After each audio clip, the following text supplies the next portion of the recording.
Mon nom est Martin Thomas Côté en compagnie de Patrice Riverain, Jean-Nicolas Boucher et Alan Lévesque et vous écoutez Les Indésirables. Nous sommes dans l'âge du geek. Dans cette ère d'égalité, d'acceptabilité et de justice des internets, règne une ombre. 4 chevaliers de la culture populaire vont briser les standards.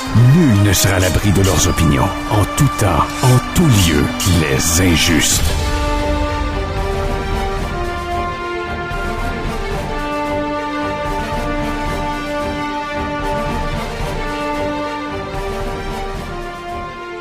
Messieurs, bonsoir. Bonsoir. Allô? Je suis un indésirable. Oui, indésirable. Je veux prendre le temps de l'expliquer parce que c'est la mère à Pat qui nous appelle comme ça. Oui, ma mère qui déforme tous les noms, qui a déjà déformé tous vos prénoms en plus, je parle avec elle ce matin, puis elle me dit « Ah oui, tu vas enregistrer les indésirables. » Et là, je suis parti à rire, puis je me suis dit qu'il fallait absolument qu'on l'incorpore. Ben, c'est une bonne histoire parce que si jamais un de nous quatre quitte avec le nom Les Injustes puis décide d'être mange-merde puis de mettre un copyright dessus, ben à la limite, on pourra repartir sur Les Indésirables, avoir une espèce de deuxième track pour se repartir. C'est une bonne idée. On a déjà une fan. On a déjà... Ouais. En plus, on part avec une fan, ce qui est déjà... C'est quand même une fan de 88 ans. Là. Mais faut le dire. Mais Anne est contente de t'entendre, évidemment, mais elle comprend-tu tout ce qu'on... Non. Elle dit qu'elle comprend rien, mais que des fois, elle trouve ça le fun de nous écouter. Ben, c'est correct. La belle voix sensuelle de Jean-Nic l'aide à dormir. Et voilà, ça fait un beau bruit de fond, Jean-Nic. Vous savez que je dors avec un de Jean-Nic en permanence. Hein? Ça m'aide à m'endormir. Il n'est pas en permanence, tu m'appelles puis tu me demandes. Oui, c'est ça, je te laisse sur hold. Je te laisse dans mon champ. Hey, on a une grosse émission ce soir. On va parler de Terminator Dark Fate parce qu'on est allé le voir. Il y a Pat qui n'est pas allé. On va essayer de te démêler parce que honnêtement, c'est vraiment un des pires films que j'ai vu cette année. Heureusement que Jurassic World Fallen Kingdom n'était pas la même année parce que honnêtement, je m'en serais probablement pas remis. Là. On y reviendra. On va parler aussi de l'inquiétante absence documentaire qu'on a eu la chance de visionner au caveau hier. Jean-Nic, Alan, d'ailleurs, je vais les remercier. On a été bien reçus. C'était une belle place. C'est toujours sympathique d'aller prendre une bière là, toujours agréable. Tout à fait. Là. C'était une belle place, une belle représentation. C'est que non, c'est une belle place, expérience. Ouais, une belle expérience, puis une belle place de diffusion. Tu sais, quand tu as des trucs que tu sais que tu rempliras pas le palais municipal ou ben, que tu rempliras pas le théâtre Banque Nationale, ben, tu as des endroits comme le caveau qui permettent de diffuser des trucs qu'on ne verrait pas ailleurs. T'sais, surtout dans une région comme la nôtre, c'est pas toujours facile d'avoir accès à certains trucs. Donc, c'est le fun d'avoir une place comme ça. On en reparlera. On a aussi une portion télé dont on va parler, nos poisons habituels, mais on va commencer avec Terminator Dark Fate qu'on est allé voir. Bon, là, Pat, on va commencer par le début, OK? Ouais, mais regarde, je suis pas fou, là. Je vais essayer de comprendre. On va commencer par la base. C'est un film qui est réalisé par Tim Miller, le gars de Deadpool. Ça dirait qu'en partant au niveau action, on voit ce que ça s'en va. Ouais, mais un peu trop. On y reviendra d'ailleurs. Effectivement, mais au moins, ça met la base. Ouais, effectivement. Sinon, si on commence par le début, là, on s'excuse, mais on enregistre avec le chat et le chat est une peste ce soir. Il est en train de dévorer le cellulaire. Le cinquième indésirable, il est quelque chose. Écoute, d'habitude, le chat vient enregistrer avec nous. Il se couche sur mon lit, on n'entend pas parler de la soirée. Mais là, ce soir, il a décidé qu'il faisait partie de l'équipe. Là. Il veut tout mordre. Ah là, il essaie de tout manger. Les affaires à Alan. Je l'ai probablement pas assez nourri. Là, je sais pas ce qui se passe. Mais pour te donner une idée, pour faire le lien avec Terminator 2, et je pense que même moi puis Jean-Nic, on était assis un côté de l'autre puis on a été surpris par la première scène. C'est bien simple. Tu as Linda Hamilton qui, grâce à la technologie de The-Age, là, on a une Linda Hamilton quelques mois ou peut-être même 1 ou 2 années après les événements de Terminator 2 qui est dans le sud avec Edward Furlong qui est un flot de 14 ans encore. Là. Je ne sais pas comment ils ont réussi ça, mais garde, félicitations. Honnêtement, en passant, c'était vraiment bien fait. Oui, et ça, c'était super beau. C'était hallucinant. Pour vrai, là? Ah, dans le The-Age que j'ai vu. Okay. La meilleure scène du film. Moi, ça m'a jeté à terre. Là. Linda Hamilton, elle était très, très réussie. Là. J'avais vraiment l'impression que... En fait, au début, Jean-Nic, c'est quoi que tu m'as dit? J'ai dit, elle est plus belle en The-Age qu'elle était à cette époque-là. Non, l'autre chose que tu m'as dit. Quand tu m'as dit, je pense que c'est une scène... On s'est demandé si c'était pas une scène qui avait été récupérée. Qui avait tourné à l'époque, qui ont décidé d'utiliser pour le film. Mais non, ça se peut pas à cause des événements qui arrivent. Okay. Parce que tu as un Terminator très moins bien réussi, d'ailleurs, en The Age de Arnold Schwarzenegger qui arrive. Il est quand même moins pire que ça du 4e film. Oui, il est moins pire que Salvation. Il arrive, tire Edward Furlong, tire John Connor. John Connor est mort et le film commence comme ça. Et ce qu'on apprend, la théorie que le film amène, c'est que Skynet a envoyé des Terminators, mais genre sans arrêt. Il a continué à en envoyer. Il en envoyait sans arrêt. En se demandant, tu sais, quand il a envoyé le T-1000, il s'est pas dit c'est ma seule chance. Il en a envoyé plein d'autres à différents moments dans le temps. Fait que de 92 jusqu'à aujourd'hui, il y a des Terminators qui arrivent. Une fois de temps en temps. Comme un bug de système? Ben, comme, en fait, il a juste parachuté une couple de Terminator pour pas manquer sa chance. C'est ce qu'on comprend. C'est qu'il y en a plusieurs. Je ne vais pas mêler. Là. Ben, exactement. C'est parce que lui, ce qu'il a fait, c'est qu'il a fait un planning. C'est que possiblement, dans la même journée, il a envoyé 20 Terminators à 20 dates différentes. Exactement. Puis là, elle, le temps qu'elle rattrape ces 20 dates-là, ben, il y en a toujours un qui arrive à un moment donné. Mais de par les événements de Terminator 2, Skynet n'existe plus. Effectivement, c'est là qu'arrive l'aberration où le Rêve 9, le nouveau chasseur, arrive. Et là, lui, c'est pas un Terminator envoyé par Skynet, il est envoyé par... Légion. Et Légion, c'est Skynet. Mais c'est pas Skynet. Mais c'est pas Skynet. C'est comme une évolution de Skynet? Non. C'est comme... Même pas? C'est son cousin, mais pas. C'est comme la timeline a été changée par les événements du 2, mais c'est arrivé pareil, sauf que là, on a eu besoin de... Comment tu l'appelles, l'appareil Gina Davis? Là? L'appareil Gina Davis pour recaster le Terminator 2 au grand complet. Fait que ce qu'on a fait, dans le fond, c'est on a effacé tout ce qui s'est passé, on l'a refait, mais avec des filles. Donc, c'est la même prémisse. Là. Au lieu de Kyle Reese, t'as Mackenzie Davis. Claire. C'est Grace. Grace qui arrive là. Au lieu de John Connor, c'est une petite fille dont on se souvient même plus du nom tellement qu'on s'en calisse.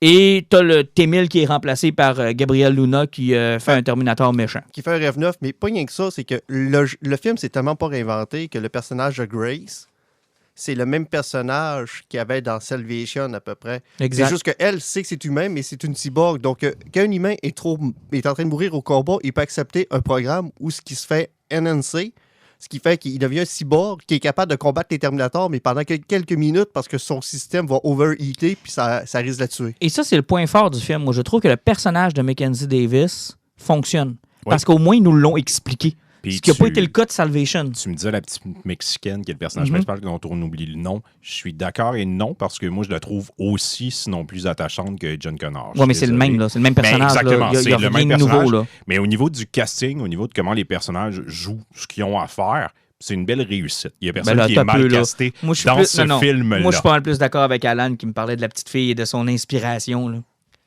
Mais tu sais, c'est parce que ce qui arrive, c'est que la façon qu'ils ont présenté ça, en plus, même le fait de regardez, quand on parlait du logiciel de Gina Davis qui est embarqué, c'est que le film commence, puis tu as la préface, mais quand le film commence, le film est en espagnol parce que ça se passe au Mexique, puis les 20 premières minutes, t'es lié au grand complet. Ça fait que là, tu vois qu'ils veulent nous sortir du côté américain pour faire regarder les Mexicains, on les aime aussi. Là, tu fais comme... Il amène de l'actualité à l'intérieur du film. Il amène de l'actualité. Puis là, pas juste ça, c'est que la petite fille travaille dans une usine d'auto, puis les humains sont remplacés par des machines pour faire un lien avec les machines. On va parler de dessus un jour. Mais c'est-tu vraiment d'actualité au Mexique? Les gens n'ont pas de conditions de travail, vraiment.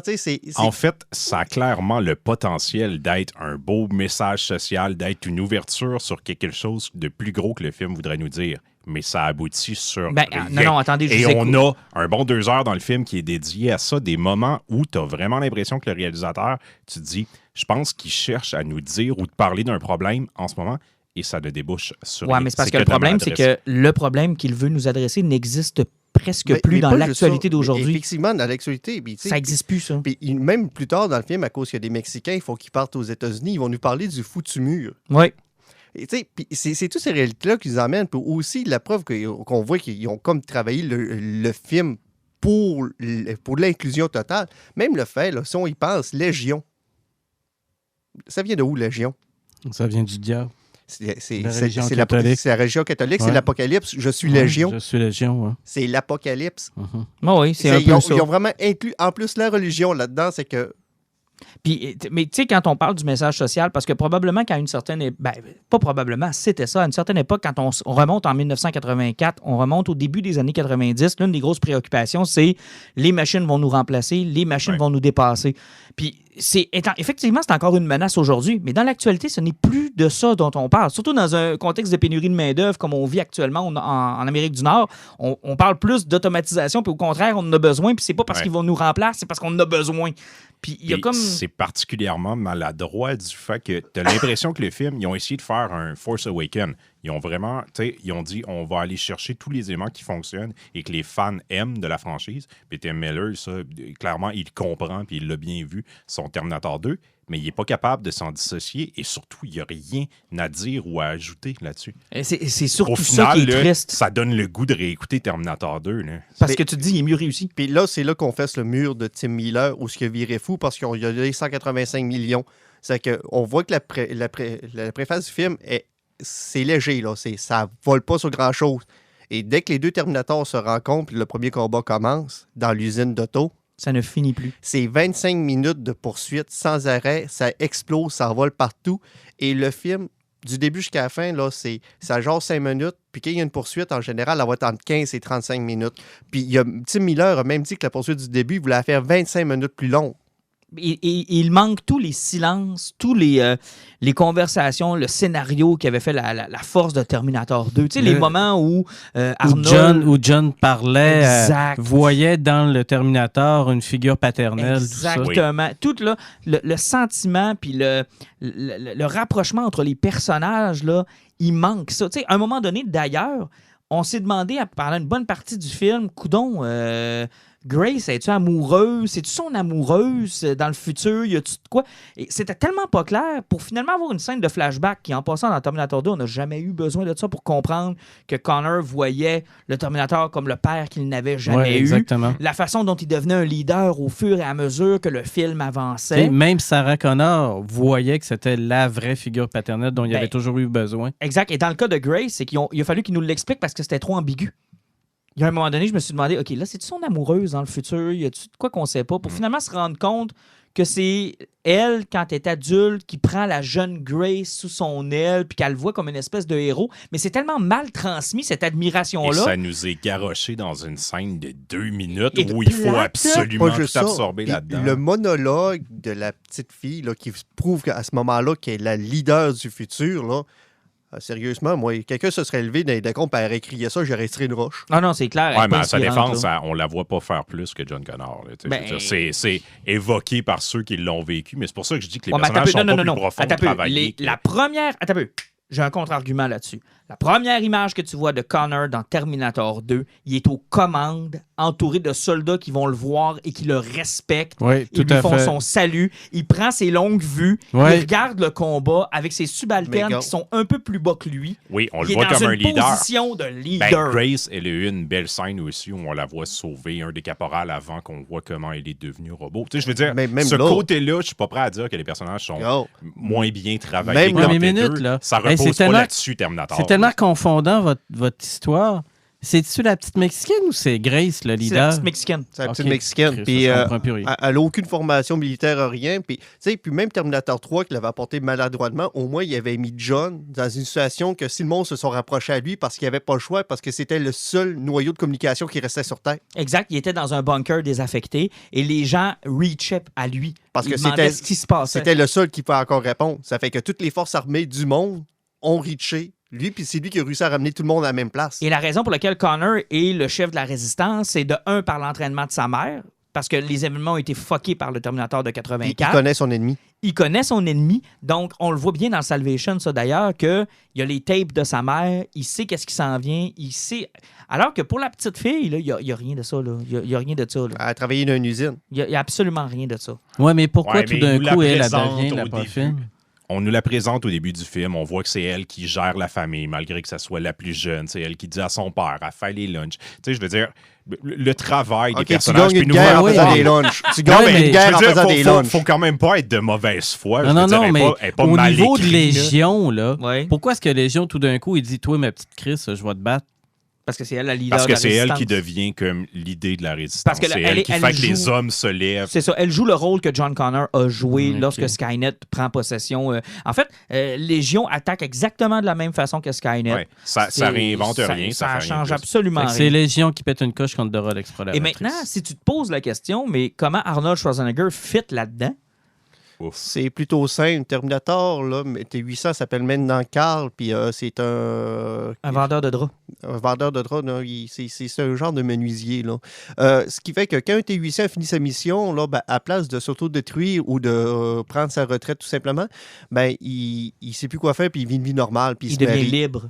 Il devient libre, puis c'est qu'il se marie, puis ils fondent une famille. OK, puis tout le protocole de tueur, puis tout. Mais là, attention, là, je te ramène à Terminator 2. Ouais, mais lui, Dans il a Terminator été 2, reprogrammé. Exactement. Il y avait une scène qui avait été enlevée du film, si tu te rappelles bien, Pat, qui avait été mise dans l'édition Extended, où il explique à John que son processeur est fait pour apprendre, mais que quand Skynet envoie un Terminator Il est dans le barré. passé, il est barré. Ouais. Et ils font une opération. D'ailleurs, c'est un des premiers moments où Connor a l'air d'un leader parce qu'il dit à sa mère, on a besoin, tu détruiras pas sa puce, puis on va le reprogrammer, puis on va s'en servir. Ils prennent la puce, puis ils la switch de bord, ou je sais pas trop ce qu'ils font, puis il fait en sorte que à partir de ce moment-là, il peut se mettre à apprendre. De ce que je comprends de Terminator Dark Fate, c'est que du moment que sa mission est réussie, tout le protocole de Skynet s'en va. Il devient sans but. Mais en plus, on est confronté à Skynet n'existe plus. Donc, il n'y a plus de lien, il n'y a plus de lien rien avec- qui Ouais, mais connecte, regarde, il n'y a plus de celui- mission. Ça se passe quand, là, le Terminator? 2019. OK, mais ce que je...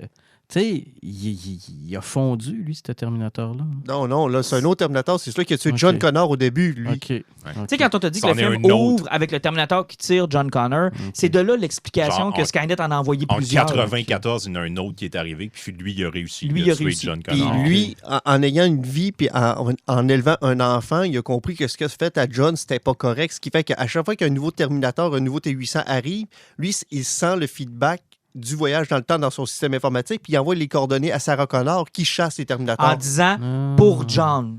OK. Fait que Sarah a passé les 20-30 dernières années à recevoir des mémos d'un Terminator qu'elle connaît pas, qui a tué son fils, sur l'arrivée de d'autres Terminators. Fait qu'elle a passé genre les 30 dernières années à tuer des Terminators. C'est ce qui explique pourquoi elle arrive au moment où Gabriel Luna arrive aussi. Parce qu'il a envoyé les coordonnées. Tu comprends-tu comment on est dans un fucking mess, là? OK. Puis ça veut dire que ça efface tout le reste. Là. Ça efface tout le reste. Tous les autres Fait que films. là, Carl devient leur ami. Puis Carl, ben, ça explique pourquoi il est rendu vieux, parce qu'on sait que tout le métabolisme qui entoure le Ben, squelette, l'épiderme c'est de vieillit. l'humain. là. Ouais. C'est de l'humain, puis c'est fait pour passer incognito. Bon, maintenant, vous pourrez toujours avoir l'argumentation pourquoi Skynet a décidé de prendre un gros Allemand bodybuilder pour passer incognito dans une foule, là, Ouais, mais il y en a plein. avec de un gros. accent ultra autrichien. Mais ça, c'est une autre histoire. Puis sa mission, c'est supposé être de tuer quelqu'un, là. Ouais. Pas genre fonder une famille Non, pendant je- 10 ans. Puis à un moment donné, fait comme, ah, c'est vrai, fallait que j'aille tuer John Mais moi, Connor. quand Tu sais, je veux même, dire, là, ça explique les mais- raisons. Ouais, mais comment connes, il là. fait pour fonder une famille? Ben, ils font pas de famille. Il a rencontré une femme qui était possiblement battue, puis il a remplacé la figure paternelle. OK. Et elle s'est jamais rendu compte que son matelas renfonçait de 6 pouces qu'elle se couche à côté. T'as jamais essayé de le tasser quand... Ah, jamais flatté Arnold. Ouais. Puis elle a jamais remarqué la suspension du char écrasé aussi qui est Puis embarqué. ils n'ont jamais fait l'amour, fait qu'il n'a pas vu son robot pénis. Mais en fait, ça, c'est toi qui l'as. Ben, il doit en avoir un robot pénis, j'imagine. On parle de toute façon. Mais non, mais n'empêche que, tu sais, ils n'ont pas eu de sexe. Oui, On a tous mais- déjà fait un collier à un robot. Bon.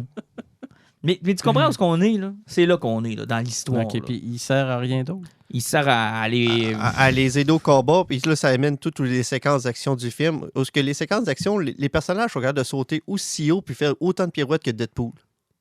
En fait, ce qui est fabuleux, et ça, c'est la scène qui, moi, m'a fait décrocher personnellement, parce que j'achetais le film, malgré l'espagnol, malgré le fait que ça avait l'air d'un rehash, en me disant, ça peut être un Force Awakens. Parce que, on va se le dire, moi, j'ai aimé Force Awakens, puis Abrams, je trouve que effectivement c'est une copie d'épisode 4, je suis pas cave à temps plein. Non, Mais il l'a bien fait. C'était bon, Force Awakens. Il l'a bien fait.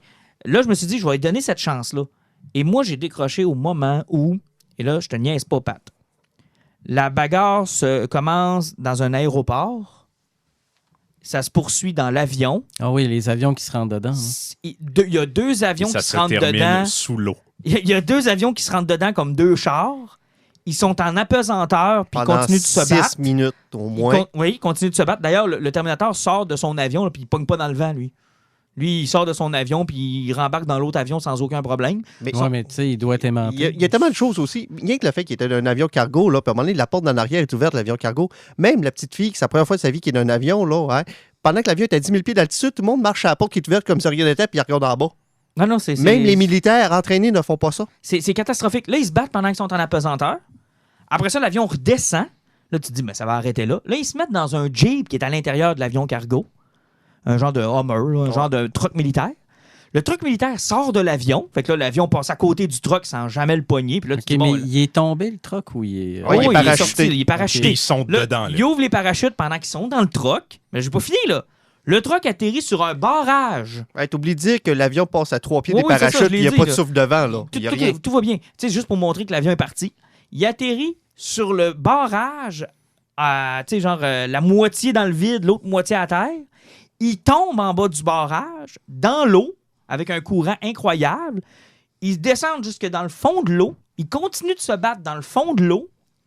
Et là, la pression Et d'eau est ils assez... ressortent sur le bord Non. d'une rivière. Mais pas juste ça, Pat. À Juste pour Chipcha, donner. là. Et quand ils sont sur l'eau, là, le courant est assez fort pour faire des tonneaux au Hummer qui vient en dessous de l'eau. Puis les autres tirent des balles à travers de la vitre pour faire envoler le RF-9. Et les vitres n'éclatent jamais. Les balles passent bord en bord. Ça fait fuir le robot. Mais les vitres ne cassent pas. Et je te dis, quand ils sortent de l'eau, une fois qu'ils sortent, là, hein, la rivière fait 14 mètres de large. Puis il y a autant de courant tranquille. qu'à Paris-Rivière-du-Moulin, mettons. Là. Ah, c'est Et tranquille. comprenons-nous bien, là, tu vas pas écouter Terminator en disant je vais suivre un cours sur la physique d'un avion qui doit s'écraser. Là, tu sais. On n'est pas là. Par contre, on voit beaucoup les limites de Tim Miller. Tu sais. Deadpool, ça réussissait pas avec ses scènes d'action. Ça réussissait malgré ses scènes d'action. Et c'est ce qui nous prouve dans le film parce que là, il n'y a absolument rien pour nous attacher avec ces personnages. Et il y a une scène d'action qui dure littéralement une demi-heure. Ah, ça- où ça c'est pas s'arrête pas, là. excitant. T'as pas le goût. Tu te dis, j'aurais le goût de redécoller Terminator. tu voyais 2. que les Et ça, points c'est faibles. le plus grand problème du film. Puis, tu sais, Mais quand comment ils font pour respirer dans le truck? Ah, ça, c'est pas important Ah. parce qu'ils réussissent Je à sortir pensais du qu'il allait truck. décoller le truck quand il était rendu dans le fond de l'eau. là. Ah, C'est oui, ça oui. aucun maudit bon J'en ai sens. qu'à m'amener, il se tourne vers moi et dit, je pensais vraiment qu'il allait rouler dans le fond de l'eau. Genre pour se sortir de Non, là. non, le moi, je décoller le m'attendais. tank après, là. Je m'attendais à ce qu'ils sortent comme Herbie, là, la non. coccinelle. Veux-tu savoir comment ils ont sorti? C'est encore bien plus drôle que ça. Ils ont ouvert un parachute pour entremêler le robot. OK, Exactement. dans l'eau. Puis le parachute a payé dans le courant, ce qu'ils ont remonté à la surface. Quand ils sont sortis de là, j'ai dit à Jean-Nic, là, sans farce, là, ça ressemblait à un combat de Peter Griffin puis le poulet géant. Là. Mais tu sais, c'est tellement là, absurde votre récit que ça me donne quasiment envie de le voir. Ah non, juste pour cette scène-là, ça vaut à peine, je pense. Je te mentirais, je te dirais que j'ai pas eu de fun en l'écoutant. Mais c'est vraiment, tu sais, je suis sorti du film déçu. Puis je me disais, j'ai eu du fun quand même, mais je réécouterai jamais ça de ma vie. Non, C'est non, vraiment jamais, pas là. un bon Puis, film. puis, pas rien que ça, en plus, là, ils ont fait toute qu'une joke à la fin. Là, c'est que les deux Terminators, en se battant, finalement, ils se sont fait tirer la pile à fusion de la fille de Grace. Puis les deux Terminators ont fondu ensemble, dans le fond. C'est que ça fait une fin à la Terminator, comme d'habitude, qu'il reste des restants pour faire le futur encore. Mais vu que les deux sont fusionnés ensemble, moi, je suis convaincu que le méchant du prochain film, pour encore mettre le logiciel de Gina Davis, ça va être Légionnette. On n'a pas parlé du fait que le Terminator peut garder son armure de squelette et aussi devenir en métal liquide. Oh, Puis il mais- décide de pas l'utiliser ou l'utiliser Mais dépendamment de ce qui se ça, en passe. plus, ce qui était con, c'est un point qui avait été apporté dans Genesis parce que Arnold Schwarzenegger, c'est exactement ça qu'il devenait à la fin du film. Il Oui, fusionnait avec un effectivement. T-1000, puis c'est exactement ça qui venait. Encore une fois, on voit, tu sais, ils ont copié le cyborg de Salvation, puis ils ont pris l'idée qu'ils n'ont pas pu utiliser dans Genesis 2, puis ils l'ont mis dans ce film-là. Puis tu sais, le problème, c'est que tous les avantages que ça donne, il s'en sert jamais bien. Puis c'est jamais genre, c'est intelligent, tu sais. Il nous le montre parce que visuellement, c'est hot, mais ça lui donne aucun avantage, alors que techniquement, ça devrait lui donner un avantage de débile, là. Tu sais, il peut se diviser en deux, sacrement. Pas là. juste ça, il est capable d'hacker n'importe quel système informatique. En plus de ça, tu sais, je l'ai même trouvé arriéré par rapport à ce qu'on... Par exemple, si je la compare au TX là, de Terminator 3, je le trouvais arriéré, ce robot-là. Puis tu sais, rappelez-vous que Arnold, là, ça fait depuis Terminator 3 qu'il dit que son modèle est obsolète, là.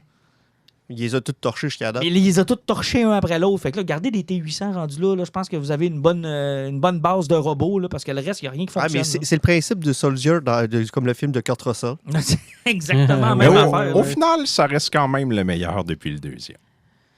Mais je suis malheureusement obligé de dire que oui. Alors, je conseille à dire que Salvation est meilleur. Moi, je pense que Terminator 3 est un Mais peu... un peu plus Salvation, élevé. ça c'était lequel? C'est avec Christian Bale. Ah, c'était Celui où on est dans le futur, là. Ben, au moins, l'idée suivait. Ben, au moins, on nous apportait Ouais. quelque chose de nouveau, c'est-à-dire Ouais, c'est intéressant. on est maintenant dans le futur. Parce qu'il n'y a rien qui les empêche. Moi, ce que je comprends pas, c'est pourquoi on s'entête encore à faire des hosties de voyage temporel d'un Terminator. Tu sais, je comprends que ça fait partie intégrante du film, mais il n'y a rien qui nous empêcherait d'avoir un bon Terminator qui se passe dans le futur, point. Plutôt à l'avènement de Skynet, puis vu que l'humanité sait que Skynet va toutes les tuer, qu'ils essayent d'empêcher que ça arrive. Exactement, sans avoir nécessairement de voyage temporel qui fuck la patente puis qui nous amène toutes sortes de continuités. La bonne nouvelle, c'est que maintenant, Fox est possédé par Disney, puis le film a fait 125 millions de... Bonne nouvelle?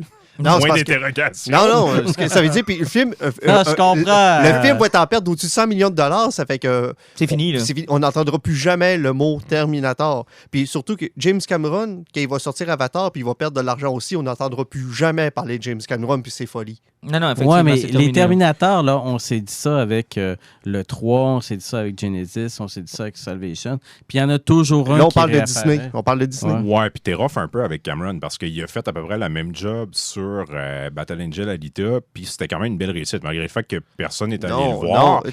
Il a fait le même rôle pour Battle Angel Alita. Il y a une très grosse différence. Il y a eu un meeting physique avec Robert Rodriguez pour Battle Angel Alita. Il y en a eu un aussi avec Tim Miller. Non, il n'y a eu aucun. Il y a eu un coup de téléphone au gros max. Ils se sont jamais rencontrés. Non, ils ont monté le film ensemble. Et tu iras lire, James Cameron en parle en entrevue, ça n'a pas été facile. Puis moi, je pense que, tu sais, il faut en prendre et en laisser parce que là, il est dans une situation où le film n'a pas fait une scène, puis genre, il est en partie responsable, puis il l'a vendu avant. Fait que je pense qu'il essaie de s'en détacher un peu, mais il explique ce qui s'est passé pendant le montage. Les deux ont ce pas qui s'est marché. passé sur Battle Angel Alita, et c'est le jour et la nuit. Les deux ont été des échecs commerciaux, mais au moins, il est content de ce qui est arrivé sur Battle Angel Alita. Ouais, mais je veux dire, Cameron ou pas, là.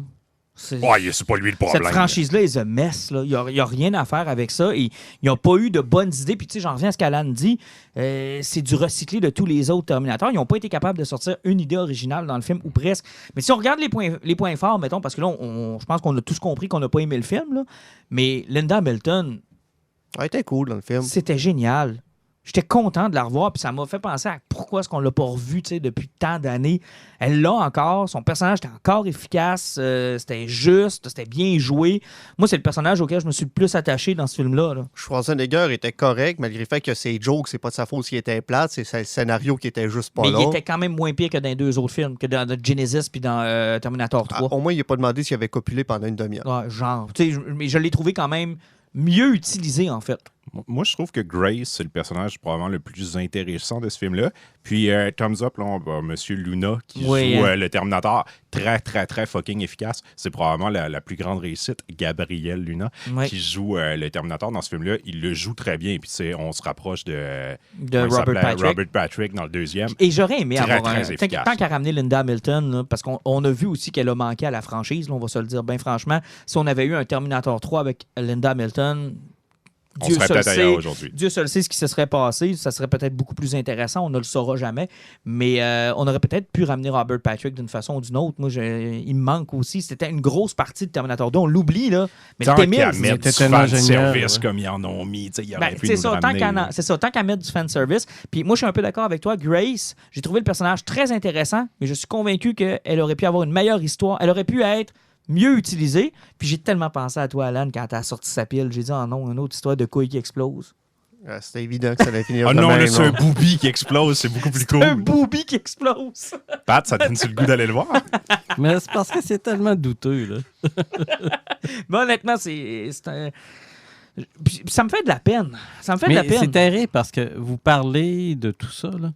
Puis le personnage qui devrait se démarquer, puis qu'on devrait aussi dire « Ah oui, elle était vraiment cool », qui est supposément le leader de l'humanité, la petite Mexicaine, on se souvient même pas de son nom. Non.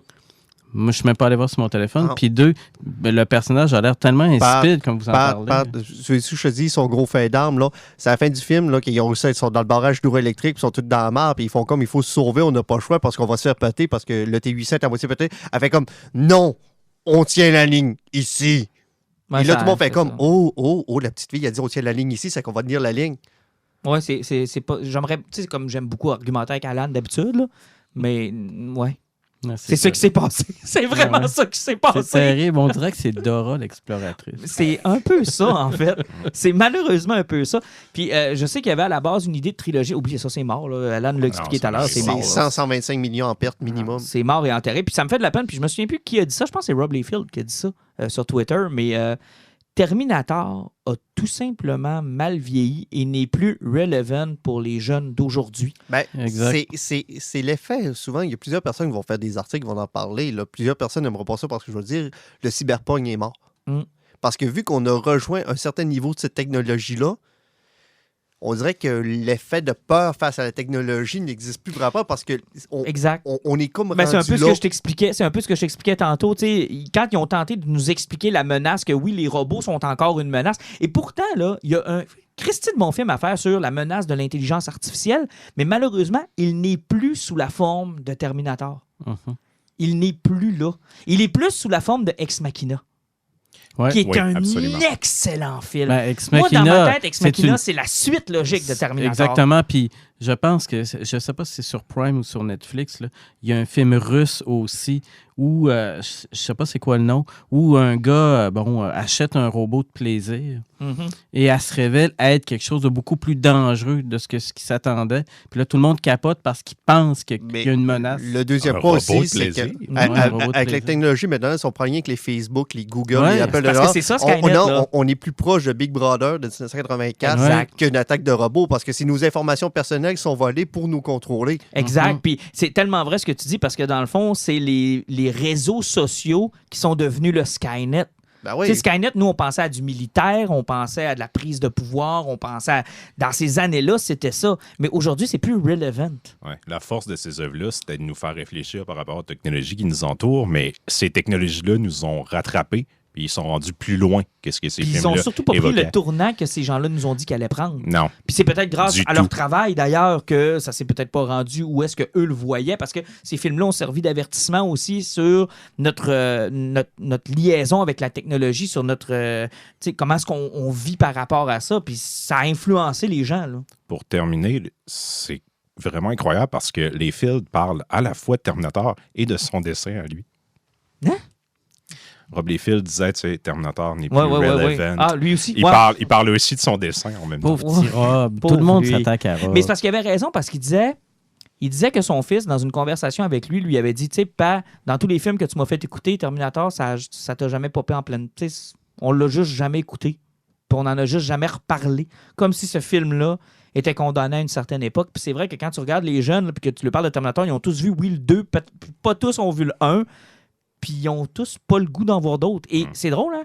Mais on parlait de Jurassic Park, et je pense que le même problème s'applique à Jurassic Park. La technologie a dépassé ce que Jurassic Park essayait de nous avertir. Puis Jurassic Park est arrivé au bon moment aussi dans une craze au début des années 90 où tout était aux dinosaures, puis tout le monde capotait Oui, là-dessus. puis où la technologie, la génétique était à ses débuts. Tu sais, je veux dire, les problèmes, tu sais, quand on dit, on reflète souvent les problèmes sociaux dans des films, là, tu nous as parlé du mur, du Mexique, tu sais, ils ont mis ça dans un Terminator, mais au début des années 90, la génétique, l'intelligence artificielle, les robots, la perte d'emploi remplacée par des robots, tu sais, c'était relevant à cette époque-là. Aujourd'hui, on est ailleurs. Mais c'était pas rien que Relevant à cette époque-là. C'est toute l'anticipation des années 60, 50, post-guerre mondiale, Exact. où toute la technologie nucléaire faisait peur. Hey, t'as tellement un bon exemple. C'est On peut ça. plus On faire de ces sortait films-là de- aujourd'hui. là. Exactement. de Tchernobyl. Tu sais, tu peux plus avoir peur de la bombe atomique, même si l'Iran veut redécoller à faire des affaires. Oui, mais c'est plus la même T'sais, peur. C'est une ça, peur qui est plus informée. exactement. Parce que là, on peut encore faire des films de trucs dans l'espace parce que c'est une technologie. C'est comme encore un lieu qu'on n'a pas atteint. Et James T'sais, Bond a eu le même problème. C'est ça, Quand exactement. il n'y avait plus d'ennemis pour James Bond. Tu sais, quand on pourrait plus faire un film de James Bond contre les Russes, là. Ça tiendrait plus autant que ça tenait au début des années 60-70. D'ailleurs, ils se sont un peu... ils ont changé leur façon de faire des James Bond, là, qui sont plus comprenables tant qu'à moi. Là. Mais écoute, c'est tellement complexe. Les agendas politiques bougent beaucoup trop rapidement pour qu'un film soit capable de construire un ennemi qui va être relevant. Exactement. Donc, c'est un peu, je pense, ce qu'on peut retenir de Terminator, c'est que c'est un film qui appartient malheureusement ou heureusement dans certains cas aux années 80-90. Ouais, à une autre époque. À une autre C'est- Ouais, époque. une autre époque. Mais ça prouve encore qu'au moins peut-être qu'on est sur le déclin là, de la nostalgie puis des reboots à tout ça. À un moment donné, ça va finir par arrêter. Parce Ben là, que... les gériatriques aussi, à un moment donné. Tu sais, Linda Hamilton, je l'aime beaucoup, j'ai aimé sa performance, mais elle et Arnold, les deux dans le film d'action, là, tu sais, je veux dire, sont où nos nouveaux Arnold puis nos nouveaux Linda Hamilton? Là? C'est là qu'on devrait être rendu. Puis c'est le même problème avec Star Wars, en fait, là, qui je trouve ont bien réussi en mettant sur la ligne de côté les Mark Hamill, Harrison Ford et Carrie Fisher. On les a mis sur la ligne de côté, mais ils sont là pareil. Puis il n'y a pas d'équivalent dans les années 70 ou 80. Il n'y a pas tant d'équivalent que ça.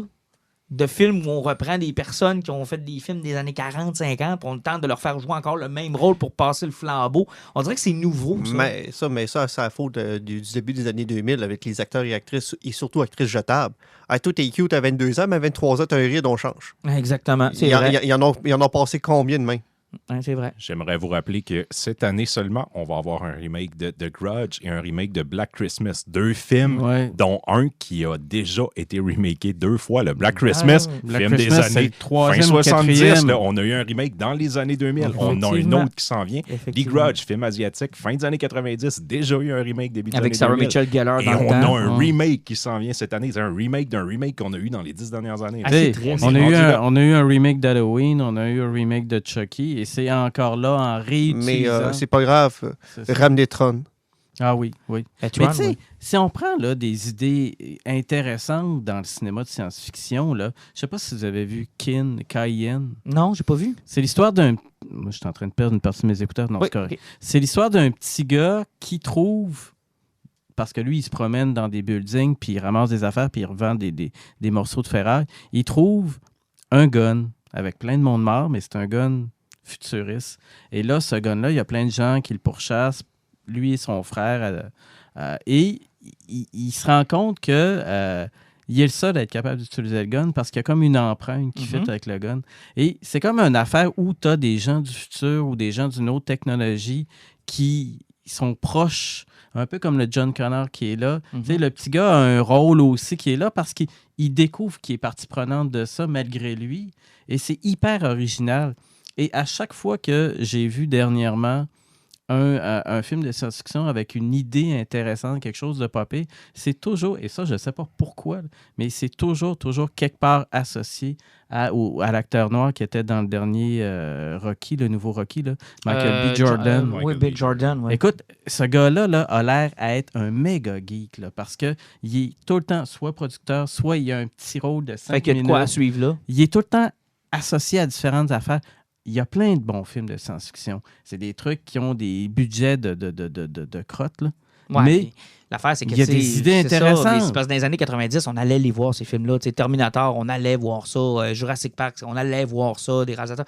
Aujourd'hui, quand un producteur... plus rien voir. Quand un producteur a le choix entre Iron Man 3 et Babette en Espagne, que personne connaît, au lieu d'essayer Babette en Espagne... Surtout contre le meilleur des films de Marvel. C'est ça. Fait qu'il va prendre l'Iron Man 3 puis il va le produire. C'est un peu le problème dans lequel on... Il est où notre Indiana Jones des années 2010? Là? Il est où? C'est qui? C'est quoi? Les derniers bons films originaux qu'on a eus qui ne font pas partie d'une franchise ou encore... District 9. Neil Blomkamp, c'est le fun, là. Mais il en a fait juste 3.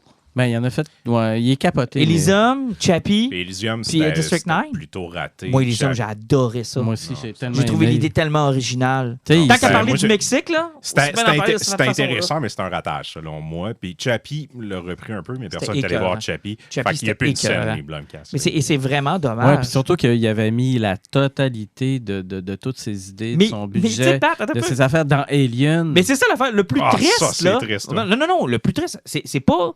Le plus triste, c'est que le monde n'a pas dit « Cool, Neil Blomkamp, j'ai hâte de voir son 4e film original. » Non, le monde a fait « Ah, cool, il a l'air bon, lui, mettons-le sur Alien. » Mais en même temps, c'est pas ça. Non, parce que tout ce qu'il y avait dans son œuvre, ça osait Alien puis Robocop. Parce que c'est pas comme c'est pas ça du tout, hein. C'est qu'il s'est pas fait offrir Alien.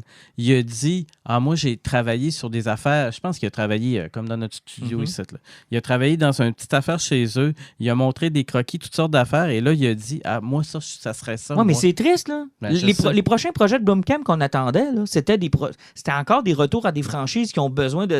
Tu sais, Alien a le même problème que Terminator. Là. Ah oui. On en a parlé de Covenant. Là. Ouais, c'est l'enfer. Si vous êtes curieux, là, je ne sais pas si vous savez, mais Blomkamp, dans les dernières années, là, il s'est parti une chaîne sur YouTube où il produit lui-même des courts-métrages de science-fiction, où il y a des budgets très, très, très limites, mais il travaille avec des équipes d'effets spéciaux. C'est vraiment, vraiment cool. Les films, ça oscille entre 2 et 15 minutes. Et c'est vraiment, vraiment Ah, excellent. intéressant. Il y en a qui sont plus faibles que d'autres, mais vous irez jeter un œil. C'est totalement gratuit. Lui, il produit ça sur sa chaîne. C'est comme Puis- Dust. Ouais, ben oui, puis c'est comme si on dirait qu'il est retombé comme un jeune réalisateur qui veut Ah, se ben, faire c'est intéressant. découvrir par les studios. Parce que moi, ma blonde, elle est accrochée, là, elle arrête pas de m'envoyer des petits posts, là, des petits trucs. Là. Elle est accrochée à une chaîne de courts-métrages de science-fiction qui utilise plein d'affaires, puis elle m'a fait écouter l'autre jour un truc où c'est des drones tueurs. Là. Tabarnouche. Ben garde, parlons-en. Ça nous amène à notre prochain sujet. On est allé au caveau hier pour aller voir la présentation du documentaire L'inquiétante absence de Félix Brassard et Amir Belkem, produit par Mathieu R. Grenier de MR Genre Productions. Le titre du film, c'est L'inquiétante absence, évidemment en référence à l'inquiétante étrangeté, qui est un style, qui est une façon dans l'horreur, qui est toujours... Pas juste ça, rien que le logo du film, ils ont pris C'est la fleur un- de lys puis ils l'ont transformé en Cthulhu. Exactement, ce qui est toujours intéressant. L'inquiétante étrangeté est un concept freudien qui nous parle de... T'as fini, Jean-Nic? C'était drôle. Oui, il fallait que Parfait. tu t'emboîtes. Correct, merci. Et effectivement, donc en référence, on appelait ça l'inquiétante absence. Le sujet du film, c'est, et là, je vous lance la question, pourquoi au Québec, on n'a pas de cinéma de genre? On n'est pas capable de faire des films de science-fiction, Ben, la d'horreur, réponse- de western, de Il n'y a policier. même pas de débat à avoir sur la question. La réponse est tellement simple que ça en est chiant. C'est juste parce qu'on a un cinéma subventionné qui dit subvention dit gouvernement, qui dit gouvernement dit barème. Exactement, puis qui sont finalement, oui, financés par le gouvernement, mais aussi financés par un groupe de pairs. Tu sais, c'est eux qui décident des projets qui vont de l'avant. Et ce que je trouvais intéressant dans le documentaire, c'est cette tradition où, à la Révolution tranquille, on s'est dit, on va faire, nous, là, notre cinéma, la façon de se définir, ce qui va nous démarquer des autres, c'est qu'on va faire du cinéma d'auteur, du cinéma direct et du documentaire. Mais Et on s'est jamais remis en question. c'est la nouvelle identité québécoise. Tu sais, c'est celle-là où, justement, comme ils disent dans le documentaire, c'est celle-là qu'on a renié nos contes. Notre mythologie. Notre mythologie, tu sais, tout notre côté bûcheron, là, on l'accepte en faisant des films une fois de temps en temps, mais c'est plus notre identité propre. Tu sais, le terroir, on l'accepte, mais c'est plus nous. Et en même temps, on a une espèce de réflexe colonisé, puis on prend beaucoup de cinéma français aussi qui a, puis ça, on en a discuté avec les gars après le documentaire, le cinéma français a un petit peu le même problème que nous. On considère le cinéma comme du cinéma d'auteur. Les comédies vont être acceptées parce que c'est du cinéma grand public, mais tout ce qui est genré, c'est inexistant. C'est- On traite ça comme quelque effectivement. chose de mineur. On est gêné par rapport à ça. Puis c'est un héritage qu'on a. Oui, vous avez raison. Puis c'est évoqué dans le documentaire on a fait le ménage avec la Révolution tranquille. Et en même temps, on est incapacité un petit En peu fait, par c'est qu'on a- cette image-là. On a peur de se faire envahir par ce que les Américains font. On a peur de faire quelque chose qui ressemble à ce que les Américains font. Puis, tu sais, on est très latin. Moi, j'ai toujours dit un des meilleurs exemples, c'est qu'on est on est des Vikings latins. On vit dans le Nord, on devrait être fiers de vivre dans le Nord, on devrait prendre avantage d'être dans le Nord, on devrait prendre avantage d'être à la fois britannique et à la fois français. On devrait être fort de tous ces apports-là et au contraire, on passe notre temps à chialer, à trouver que ça n'a pas d'allure, puis On a à gardé le pire des s'éloigner. deux. On a gardé le pire des deux. Tu as tellement une belle signification. Tu sais, moi, quand je nous vois chialer après l'hiver, au lieu de se dire tabarouette, il y a des pays qui, l'hiver, c'est un moteur économique pour eux autres, là, puis ils en sont fiers, puis ils ont des collets de fourrure, tabarnak, puis quand ils se promènent, ils sont... Nous autres, on passe 6 mois de temps à chialer, puis à trouver que c'est de la merde, puis à dire à tout le monde que c'est de la merde, C'est la faute de l'entretien des routes. entre autres. Puis dans notre cinéma, c'est la même chose. Dès qu'on s'approche de ce que les Américains font, t'es un vendu, t'es un colonisé, t'es en train de te faire envahir, t'es en train de perdre la map. Puis c'est un peu ce qu'on retrouvait dans le documentaire. Tu sais, les gens se disaient, ouais, mais... Puis c'est Robin Aubert des Affamés qui disait, tu sais, un zombie, ça n'a pas de nationalité. Là. Si je veux faire un film de zombies, s'il y a une épidémie de zombies, elle n'arrête pas à la frontière de la rivière des Outaouais, là. Je veux dire, c'est pas. Tu sais, à partir de la rivière des Outaouais, les zombies, c'est fini. Là. Tout le monde va arriver au Québec, puis il n'y a personne qui va être infecté. Ça marche pas. Ça marche pas comme ça. Puis le genre, c'est de prendre une convention, puis de se dire, tu sais, un code, puis de se dire comment cette personne-là va le traiter. Tu sais. Moi, je suis curieux de savoir le code du film de zombies, comment les Québécois vont le traiter à partir de leur propre expérience puis de leur propre culture. C'est quoi un film de zombies québécois? Qu'est-ce qu'on apporte à ce genre-là? Et on n'est pas capable. Puis il y aurait des trucs cool à raconter. Là. Qu'est-ce qui arrive à un zombie quand l'hiver pogne? Hein? Ce serait malade. Tu sais, je veux dire, c'est la moitié / le 3/4 de nos saisons l'hiver. Pourquoi on l'exploite pas? Tu sais, on le voit comme un ennemi. Pourquoi on l'utilise Tu sais, pas un film comme... où ce que tu dis justement, tu sais, t'as avant ça, c'était les bernaches. Puis là, à ce temps, c'est les zombies. Tu sais, genre l'été, ils remontent vers le Québec. Ouais, mais ça- L'hiver, ils redescendent. Les États-Unis sortent des États-Unis et du Mexique, puis ils montent au... Ils montent au Québec. Quand l'hiver pogne, ils redescendent. Tu ris, mais on a une prémisse, là. Tu sais, on ne fait pas de ça. Non, Max Brooks a déjà réglé le Ouais, il problème. en avait Dans le parlé. guide de survie des zombies, il avait très bien expliqué que les pires pays où il y avait des zombies, c'est les pays nordiques. Parce que l'hiver, tu pensais que tu étais tranquille, puis quand arrivait le printemps, tu sortais dehors, puis le zombie qui avait déjà le Zombie très bordel. attaqué, ouais. Ouais, puis pas juste ça. J'imagine que ça préserve le zombie plus longtemps. Exactement. Il gèle. Ouais, c'est ça, fait qu'il Il se il décompose décompose moins pas. vite. Mais c'est intéressant. Puis, tu sais, Pat, ils nous ont fait référence à plein d'acteurs que tu as connus dans les années 10, 20, 30. La naissance du cinéma. La naissance du cinéma, cinéma. tu étais là, tu sais. Puis, Mhm. parce que ça en est fait du cinéma de genre au Québec. Là. Ben oui, c'est en effet du cinéma de genre. Il y a eu plein d'affaires, il y a eu plein d'exemples, mais bon, en même temps, tu sais, on a eu toutes sortes d'affaires. Le cinéma québécois a vécu ses films de violence, ses films de vengeance, toutes sortes de choses, mais c'est intrinsèquement lié à notre culture comme aussi à notre littérature, parce que ça fait pas longtemps qu'il y a une littérature de genre effervescente au Québec. Fantastique, horreur et autres. Le fantastique, la science-fiction québécoise, là, était reléguée avant tout ça là, à quelques noms. Là, puis c'était un petit groupe, puis t'en lisais quasiment pas. Alors qu'aujourd'hui, là, il y a des éditeurs qui se consacrent uniquement à la littérature de genre d'horreur québécoise. Là. Mais un peu comme il l'expliquait dans le film, le problème, c'est qu'en littérature, puis je me souviens plus qui avait ce propos-là, il disait, tu sais, si ça marche pas, je te fais un chèque de 3 000, ferme ta président de gueule. la Cinémathèque, oui. C'est ça, il dit, gars, je te donne 3 000 $, ferme ta gueule et cœur-moi plus avec ça. Ouais, mais c'est Mais ça, au cinéma, l'affaire, les c'est que- risques sont pas les mêmes. là. Exactement. couple de Puis là, millions. tu sais, puis là, t'as tout le temps l'hostie de Sodec qui va arriver, là, puis qui va donner plein d'affaires, puis que, tu sais, si t'es pas avec la Sodec, si t'es pas dans le clic, parce que c'est ça, le cinéma. C'est la clique, c'est les idées. Puis si la clique et les idées sont pas dans le créneau du cinéma actuel québécois, ben tu Pas de passes pas. financement. Parce que, tu sais, il y a trois gros créneaux là, québécois. Tu sais, tu as le cinéma d'auteur, parce que, et bon sang, qu'il faut tout le temps qu'on parle de notre condition. Tu as les fucking humoristes qui veulent absolument faire du cinéma, donc il faut qu'on ait des comédies. Puis c'est les seuls blockbusters Ouais, mais québécois. La comédie, ça, c'est le côté qu'on voit plus que ça C'est rapporte ça. un peu d'argent. Ouais. Mais là, on voit surtout le côté de je te flatte le dos, tu me flattes le dos. C'est Parce ça. qu'ils n'ont rien que besoin de mettre un nom. Tu sais. Le meilleur exemple là, de la pire niaiserie qu'on peut avoir au cinéma québécois, tu as rien qu'à prendre Hot Dog. Hey, on va mettre Éric Salvaille dans le film. C'est quoi son background en tant d'acteur? Il s'appelle Éric Salvaille. Ah, voilà 5 millions. Mais en même temps, tu vois, j'avais une discussion avec le réalisateur. On se coupe aussi dans le cinéma de genre de cet avantage-là. Parce que ça peut être un avantage, des fois, pour attirer du monde en salle, d'avoir un gros nom. Sauf que iriez-vous voir un film de vampire, parce qu'on a une proximité avec notre vedettariat, iriez-vous voir un film de vampire où Véronique Cloutier joue dedans? Ben, le Carmina a été Oui. une grosse. Carmina a été un gros succès, même Carmina 2 aussi. Mais ça restait quand même une C'était de l'humour. comédie. C'était de l'humour. Mais, tu sais, Puis encore là, avec des humoristes, Non, etc. Mais c'est parce que le cinéma de genre, c'est comme dans plusieurs choses, c'est que si tu allais champ gauche, il faut être dans le champ gauche aussi au niveau de tes acteurs. Tu peux T'as pas pas le mettre choix. du monde qui sont connus dans des rôles qui vont être plus obscurs parce que, surtout qu'au Québec, malheureusement, il y a 2 acteurs qui font à peu près 90% des rôles qu'on a. Rémi Girard, Luc Picard. C'est entre autres, là. Hein, puis c'est que. C'est ça qui arrive, c'est qu'on n'est pas capable de se détacher. Ça fait que c'est des années 90, justement, Picard, Michel Côté même. Puis quand Patrick Huard a commencé sa carrière d'acteur après Bon Cop, Bad Cop, t'étais-tu capable de pas voir, c'était quoi, 2 à 3 films par année qui À sortaient? peu près. Mais c'était-tu intéressant ce qu'il y avait à dire dans le documentaire? Ils sont allés clipper Patrick Huard. Ouais, j'ai repris un petit peu froid à Patrick Huard après ça. C'était vraiment intéressant ce qu'il y avait à dire.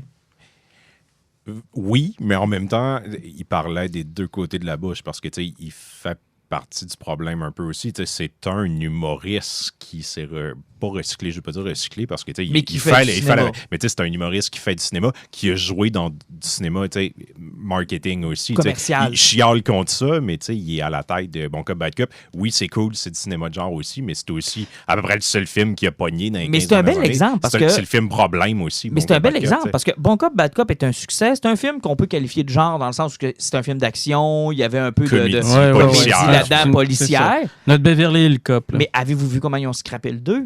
Ah, c'était terrible. Qui est devenu un pseudo-drame cancer, comme on voit à TV, tu sais, puis tu sais, c'est à quel point on l'a pas assumé, tu sais, qu'on n'est pas retourné en mettant plus, tu sais, on n'est pas capable, ça ne fonctionne pas. Il est où le problème? Mais je pense que la personne qui était la plus amère dans le documentaire, c'était Patrick Sénécal, qui, lui, est à l'origine de 51-50 sur le seuil, les 7 jours Parce du Talion. Il y a toujours ça. Il y a toujours le côté qui est plate avec Patrick Sénécal, parce que peu importe soit lire l'ensemble de son œuvre, tout est adaptable, et en général, adaptable sans que ça coûte cher. Exact. Parce qu'il y a quelques massacres, mais qui se font avec des effets pratiques qui sont pas trop dispendieux, puis tu es pratiquement capable d'adapter ça page par page. Mais on le fait pas. On l'a pas fait. Parce qu'il y aura des morts, là. Celui qu'on a lu l'an passé, là, Oui. qui est carrément une chasse à l'homme, là.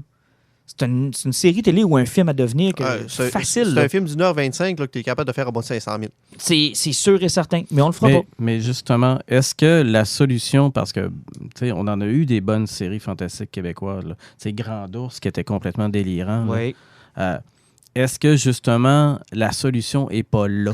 Ben, tu as une partie de la réponse, puis c'est drôle que tu dises ça, parce que hier, c'est exactement ce que j'exposais au réalisateur en lui disant, à quelque part, c'est peut-être Radio-Canada qui joue pas son rôle, dans le sens où, en Angleterre, la BBC, là, du genre, là, ils en font à la télé. Parce Ouais. qu'au cinéma, les Britanniques ont un peu aussi ce problème-là. Ça ne marche pas. Parce que Doctor Who n'a Oui jamais et été non. fait.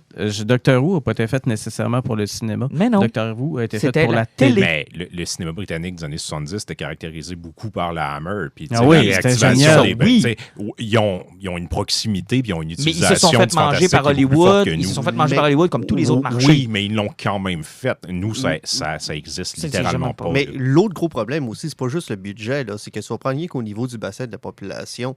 Parce que si tu regardes les émissions qui poignent présentement, comme du District 31 ou des trucs du genre, ben, tout le monde en parle. Tout ben, tu sais, tu vas prendre La Voix qui n'arrête pas de pogner. Mhm. C'est toutes des shows qui sont très matantes, si on peut utiliser ce terme-là. Tu sais, c'est parce que c'est Monsieur, madame, tout le monde. Monsieur, madame, tout le monde, tu sais, le monde de 40 ans, tu sais, de 30 ans et moins, tu vas aller chercher des shows comme, mettons, Occupation Double. Le show, il va y avoir 700 000 personnes qui vont l'écouter à TV, mais il y a à peu près 1 million de personnes de plus qui y suivent sur leur cellulaire. Mhm. C'est que, comment veux-tu réussir à rentabiliser ça d'une population du Québec qui est vieillissante, qui ne s'intéresse plus aux gens, avec une génération qui veulent aller chercher, mais qui est sur le streaming. Et le Québec n'est pas sur le streaming. Exactement. Exact. La culture québécoise, là, c'est pas adapté au phénomène de chaînes ou de gros services de streaming qui vont dire « Toi, je te commande une série de tant d'épisodes, clenche-moi quelque chose de Ouais, mais le surprenant. problème, c'est qu'elle est trop lente. Tu sais, non seulement elle est lente, on est en retard dans beaucoup de choses, mais c'est Alan qui l'expliquait, je pense. Tu sais, quand Radio-Canada ne peut pas jouer son rôle parce qu'elle est en compétition avec TVA pour des codes d'écoute qui, ma foi, je n'y croirais jamais à ces codes d'écoute-là. Tu me feras pas croire qu'au Québec, tu as une cote d'écoute d'1 million de personnes. Ça, c'est le 1/7 de ta population. Tu regardes aux States, là, un bon show comme Game of Thrones qui a battu des records, c'est quoi? C'est 20 millions? Ben, Sur 300? C'est 20 millions. Mais sur puis une chaîne payante, toutefois. Sur une chaîne payante, mais n'empêche, sur une chaîne pas payante, là, tu faisais pas C'est plus le même que ça. principe Là. de- Ouais, va chercher, mettons, les stats de la NFL. Tu vas avoir, mettons, c'est quoi le plus gros que tu peux avoir À sur peu une chaîne près. généraliste. Regarde, c'est comme je donnais l'exemple hier au niveau de la CW.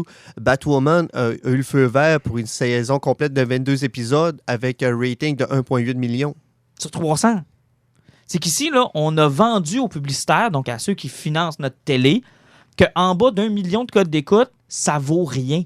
Ce n'est pas vrai. C'est fou, ça. Ce Surtout n'est sur pas vrai. un micro-marché. Ben c'est ça. Mais c'est parce qu'on a gonflé nos chiffres et on Ben a joué oui. à gonfler nos chiffres. Ce qui fait en sorte que le publicitaire, c'est pas un cave. Si tu lui dis, mon émission fait, prenons un chiffre, là, 200 000. Bon, il a tellement vendu longtemps que 200 000, c'est de la marde. Mais c'est parce que Que lui, il est convaincu que c'est de la marde. au Québec aussi, c'est parce qu'on a tendance à s'accrocher sur le passé ou sur des choses qui ont déjà été accomplies. Tu sais, le fait que tu parles du 1 million, c'est parce que on a beaucoup baissé parce que remonte à là, une vingtaine d'années. La petite vie. À cause de la petite vie, c'était 4,5 millions sur 7,5 millions de personnes qui écoutaient ça. Tu sais, c'était 2 personnes sur 3 qui écoutaient la petite vie. Ça n'a aucun sens. Ça a été le barème pendant combien d'années de réussir à aller chercher ça? Puis là, ils ont accepté. Puis même, vous remontiez qu'à 2-3 ans, là, ils cherchaient du 1,5, 1,7.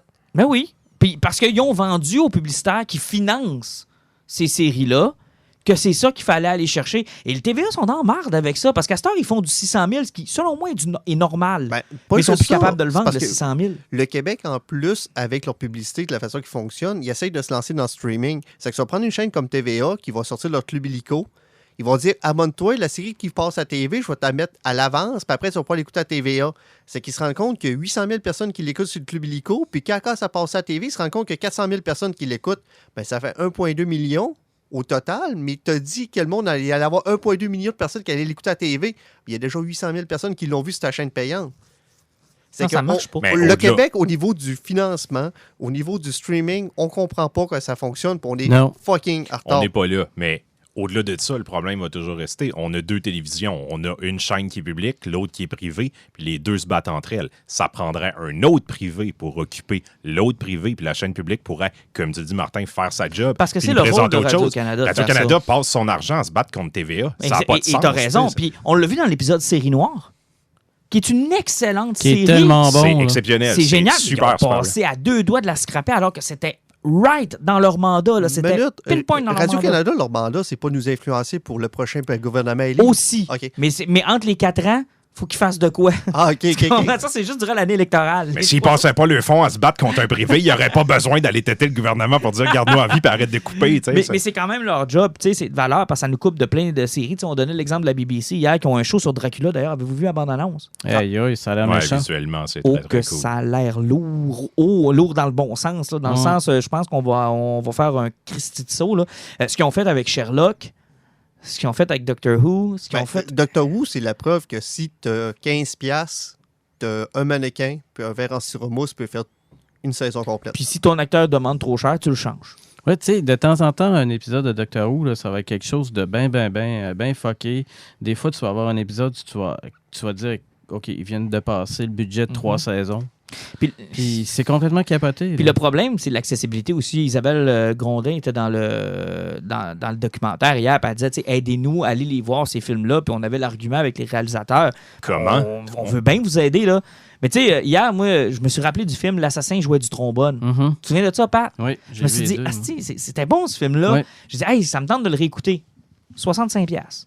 Ouais. Mais- Ou bien tu essaies de passer, parce que la face, c'est que, bon, on a eu tout PKP puis toutes ces affaires, mais il y avait quand même avec sa gang fondé Éléphant, là, Oui, effectivement. le truc pour préserver le cinéma québécois. Et grâce à ce portail-là, on est capable d'accéder à un paquet d'affaires. Mais avez-vous déjà essayé d'aller chercher un film sur Jamais. Ouais, moi non plus, jamais été capable. Mais pas juste ça, c'est parce que le cinéma québécois aussi là, devrait se sortir un plan de backup vu que s'ils veulent vraiment se protéger. Tu sais, veut pas, c'est région au grand complet pour le gouvernement. Ça, j'en avais parlé un petit peu hier je sais, avec les réalisateurs, c'est que pourquoi quelqu'un a un film semi-obscur qui sort québécois, qui n'est pas distribué nulle part, il n'y a pas comme quelque chose qui force le cinéma, tu sais, tout cinéma de plus de 5 salles, une petite salle, Ouais. tu sais, qui ramasse les... Ben- Ça fait que la distribution du film québécois est à moindre coût pour le propriétaire du cinéma et même le film, il coûte moins cher à la personne pour aller le voir. Tu sais, c'est juste pour donner un riche Ouais. plus grand puis Ouais. le forcer d'une certaine Puis- façon au monde. On va, par la bande, je vais répondre à une question que Martin avait posée, puis je pense indirectement, en tout cas, c'est un des mandats de Super Écran, ça. C'est-à-dire que C'est vrai, parce que Super Feuille Écran, Morte a joué sur c'est- Super Écran. Les Affamés a joué à Super Écran. Effectivement. Et un paquet de jeunes films québécois. Mais moi, en fait, tu sais, je vous dis que j'en écoute beaucoup de films québécois. C'est là que je les écoute tous. Comme hier, en fin de semaine, il y a eu... c'est l'Apocalypse ou quelque chose comme ça. En tout cas, c'est un kid, un Flo, qui est persuadé que l'Apocalypse arrive et son seul et unique but, c'est avant de mourir, il faut qu'il couche avec une fille. C'est une comédie un peu dramatique, fuckée, parce que le gars, il est vraiment tilté. Puis c'était là. sur Super Écran. C'était sur Super Écran, puis c'était un truc que c'était un petit film indépendant. Là, Ben, que Turbo j'avais Kid a entendu été parler. sur Super Écran. Exactement. Moi, quand j'ai vu Turbo Kid, là, je suis tombé en bas de ma chaise. Écoute, Et je me suis demandé comment ça se fait que ce film-là n'a pas eu un reach plus important qu'il a eu. Comment ça se fait que tous mes amis qui viennent avec moi voir les Marvel, voir les Stranger Things, voir toutes les autres bebelles, ne sont pas allés voir ce film-là ou n'ont pas vu ce film-là. Moi, je l'ai acheté en DVD là, grâce à TVA Distribution qui l'ont fait. Puis c'est un bijou, ce film-là. T'es Quand je l'ai fait tellement écouter à bon. ma blonde, elle capotait. Là. Mais ça, c'est un autre problème aussi. Tu viens de parler que j'ai réussi à trouver le DVD. Hier, il y en avait même parlé, puis ça, c'est un autre problème au niveau de la distribution du média physique. hey, c'était Les terrible. Affamés a fallu qu'il y ait une pétition pratiquement en ligne pour le sortir. Puis c'est quoi? C'est le groupe Archambault qui avait décidé de prendre la sortie sur film Ouais. Blu-ray. Parce que comme le gars disait, il arrive, moi, j'ai voulu avoir le film. Il a fallu que je le fasse venir d'Espagne parce qu'il n'existait pas au Québec, puis c'est un film québécois. C'est terrible. Là. C'est vraiment terrible. Puis c'est bon ce que tu as Mais dit. pas rien que ça. Tu vas checker la plupart des séries maintenant, même qu'ils sortent, là, hein? Le Blu-ray n'existe plus au Québec déjà. Effectivement. On est tous sur DVD parce qu'on ne veut pas payer pour les sorties.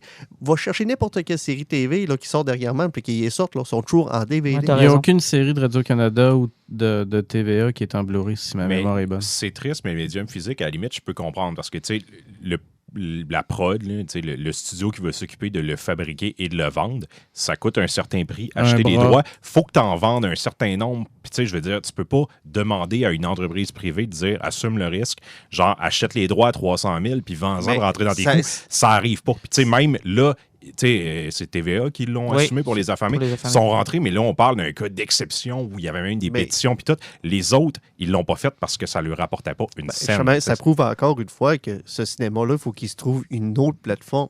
Exactement. Parce Mais, que mais de là si, arrive... même au niveau physique, le film de genre qui est semi-culte québécois n'est pas rentable en étant vendu. Mais là arrive en ligne de compte l'entente que le Canada a faite avec Netflix. Moi, je pensais que dans cette entente-là, c'était une façon pour C'est ça Patrick que je pense- Sénécal, c'est ça que je pour, pensais aussi, pour moi. plein de réalisateurs de dire, ben regarde, moi, je vais aller faire affaire avec Netflix. Mais de ce que les réalisateurs nous disaient hier, c'est au contraire, c'est Netflix qui a des projets sur la table, qui engage des réalisateurs. Mhm. Ouais. Et tu vas faire les projets que nous, on a.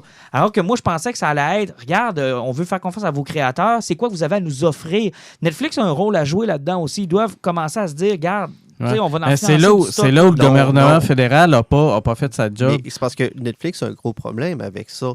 Parce que oui, le francophone, il essaye de percer en France, puis nous autres, on prend nos films. Non, les Français n'aiment pas notre façon de parler. Ils refusent. Tu sais, Netflix avant avait des traductions québécoises. Oui. Mhm. Puis quand Netflix est arrivé en France, ils ont barré les traductions québécoises parce que les autres là-bas sont syndiqués, puis ils refusent qu'un autre Ouais, la traduction guerre parte. des traductions Ah, la est guerre encore est- là. la là. guerre fait est que- pognée. On- Ça fait des siècles qu'elle est là. on a nos cousins français qui nous boudent d'une certaine façon. Mhm. C'est Mais en même temps, le stock qu'on ferait, là, mettons, là, tu sais, on a écouté Dark, qui est une production quoi, allemande. Ouais, qui est allemand. Bon, je l'écoutais en anglais, mais c'était très bon. Là. Tu sais, je veux dire, il n'y a rien Ouais, qui moi, nous je empêcherait de l'écoutais en faire. allemand, puis c'était très bon. Il n'y a rien qui nous empêcherait de faire des séries qui sont exportables. Mais là, moi, puis j'ai écouté une série allemande qui avait été faite par Mais ça, Netflix. ça Je l'ai manque, écouté là. en français. Mais ça, puis ça elle était bonne. manque. Ben, là. comme C'est les parce deux que- dudes qui tripaient sur le Giallo en Parce- parlaient. ouais. À l'époque, tu sais, l'Italie faisait des films d'horreur en Giallo où les acteurs parlaient même pas. Ils faisaient rien que bouger les lèvres, puis après en post-prod, ils faisaient la version ben, italienne. là, allemande, là, tu française. viens de soulever pourquoi faire le film en québécois, c'était pour le traduire en anglais, fais-le en anglais, puis tu traduis en français tout simplement international. Aussi, Turbo Kid, c'est exactement Mais ce qu'ils ont sauf que fait. si Ouais. tu fais ça, est-ce que tu règles le problème? Parce que le gros problème du Québec aussi au niveau de son cinéma, c'est de garder son identité française. C'est que si tu tournes le film en anglais, ça veut dire que tu vas aller chercher des Ah, c'est acteurs que tu vas faire anglais. chialer. Ah, tu vas faire C'est chialer. que ça c'est sera sûr. pas reconnu comme un film québécois. Ah, t'as raison, ça va faire chialer. Tu sais, il y a comme...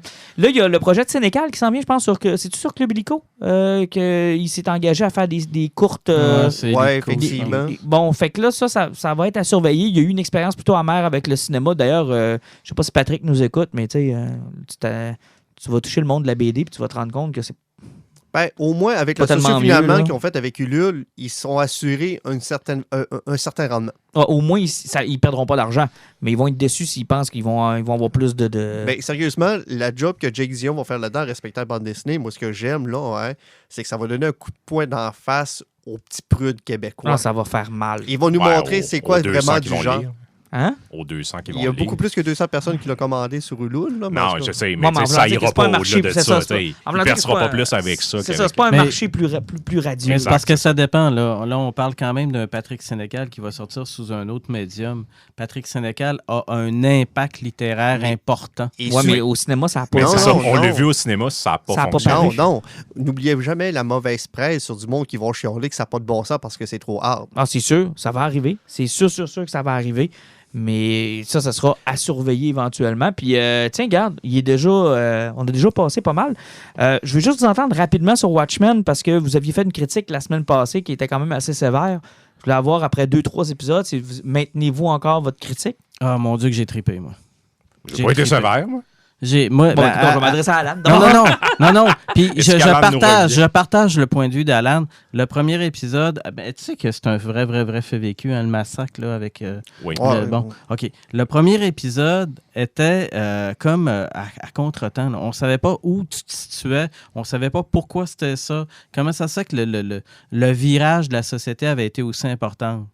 Puis là, après ça, tu embarques dans le deuxième, tu en apprends un peu plus, tu as un ou deux personnages que tu n'es pas trop sûr à quel moment ils se situent. Puis là, parsemé de ça, tu as des petites brides qui sont liées au vrai Watchmen, OK. tout ça, dont Dr. Manhattan et compagnie. Donc, ça a Et là- changé un peu après les deux Ouais, épisodes. et là, l'épisode 3 arrive et tu es avec que des référents puis des personnages Ben, de c'est Watchmen. Sil Spector, c'est Qui est Laurie qui run l'émission au grand complet parce qu'elle, maintenant, travaille pour le FBI et est anti-vigilante. Hey, Ouais. juste curiosité, c'est la même actrice que dans le film? Ben, c'est parce que c'est pas une suite du film. Faut jamais C'est oublier ça. que c'est une suite de la BD. C'est ça de la Mais BD. ils l'ont recasté. Ouais, il l'a Ouais, recasté. elle est sauf, plus vieille aussi. sauf que là, Mais elle a le même attitude. Elle est incroyable. elle est vraiment badass. Puis, tu sais, là, on comprend plus ce que Adrienne Vogue va s'en aller parce que, Ouais. sérieusement, Ozymandias, je suis même plus sûr qu'il s'en terre.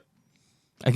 Rendu là, Ouais. je pense que peut-être que le Dr. Manhattan l'a enfermé dans quelque chose. Ouais. Puis, tu sais, quand il fait ses hommes fusées, là, j'ai l'impression qu'il essaie de s'évader de où ce qui est pogné. C'est ça. Parce que j'ai l'impression qu'il est sur une maison de fer, Mhm. sur Mars ou quelque Il part. est coincé Mais- quelque part. Ah, c'est complètement capoté. Tout ça, je pense que ça fait partie de la beauté du show. Il y a beaucoup d'éléments sur lesquels on a des gros points d'interrogation. Puis, tu sais, c'est du Lindelof. C'est construit comme ça. Chaque nouvel épisode nous apporte des éléments pour Ouais. comprendre l'épisode d'avant. Effectivement. Tu sais, il n'y a rien qui nous est donné au début. Plus on avance, plus on comprend pourquoi c'était comme À ça. retardement, Puis- là. Exact, c'est Mais ça. c'est- C'est construit à l'envers. Ouais. Mais le premier épisode reste quand même que, sérieusement, quelqu'un qui n'a pas vu ça, puis écoute le 2 puis le 3, là, hein, le premier épisode, même s'il l'a pas vu, ça va avoir aucun impact réel.